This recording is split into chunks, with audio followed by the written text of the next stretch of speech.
சென்னை அம்பத்தூர் சட்டமன்ற தொகுதியில் 3 கோடி ரூபாய் மதிப்பீட்டில் 6 இடங்களில் முடிவுற்ற பணிகளை தமிழ்நாடு முதலமைச்சர் காணொலி வாயிலாக திறந்து வைத்தார்.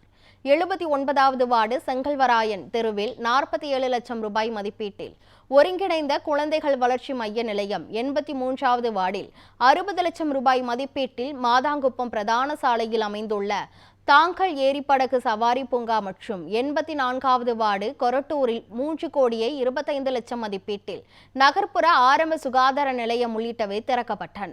மேலும் 88வது வார்டு பாண்டுரங்கபுரத்தில் 148.50 லட்சம் மதிப்பீட்டில் சீரமைக்கப்பட்ட இடுகாட்டு மைதானம் ஆகிய முடிவுற்ற பணிகளை அம்பத்தூர் சட்டமன்ற உறுப்பினர் ஜோசப் சாமுவேல், அம்பத்தூர் மண்டல குழு தலைவர் PK மூர்த்தி ஆகியோர் மக்கள் பயன்பாட்டிற்காக வழங்கினர். இந்த நிகழ்ச்சியில் 83வது மாமன்ற உறுப்பினர் உஷா நாகராஜ், 86வது மாவட்ட உறுப்பினர் கமல், 84வது மாமன்ற உறுப்பினர் ஜான் மற்றும் அரசு அதிகாரிகள் உடனிருந்தனர்.